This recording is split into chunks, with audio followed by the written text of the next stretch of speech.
सोलापूर जिल्ह्यामध्ये 11 विधानसभा मतदारसंघात आज सकाळी मतदान प्रक्रिया सुरुवात झाली आहे। शहर उत्तरमध्ये संत गतीने तर शहर मध्यमध्ये चुरशीने आणि दक्षिणमध्ये गर्दीने मतदान सुरू आहे।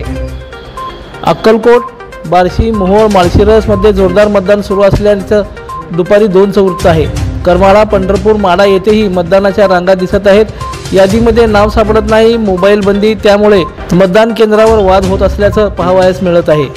शहर मध्ये मोठ्या चुरशीने मतदान होत असून सकाळपासूनच मोठ्या रांगा लागल्याचं पाहावयास मिळालं।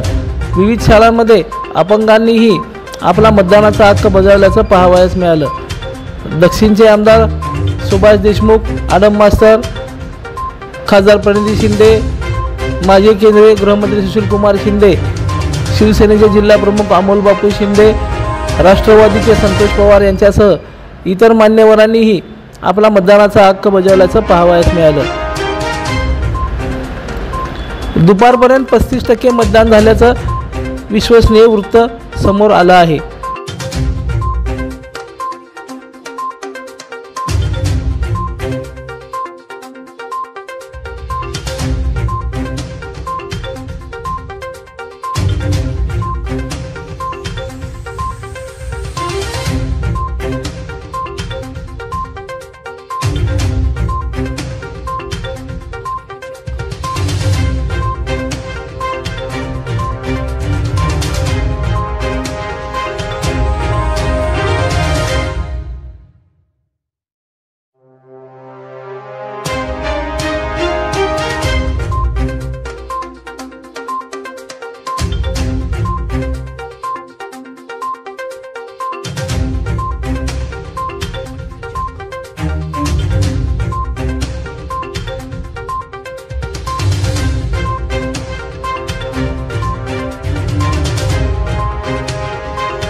दर्शन मराठी चॅनलला सबस्क्राइब करा, बेल बटनला क्लिक करा व लाईक करायला विसरू नका।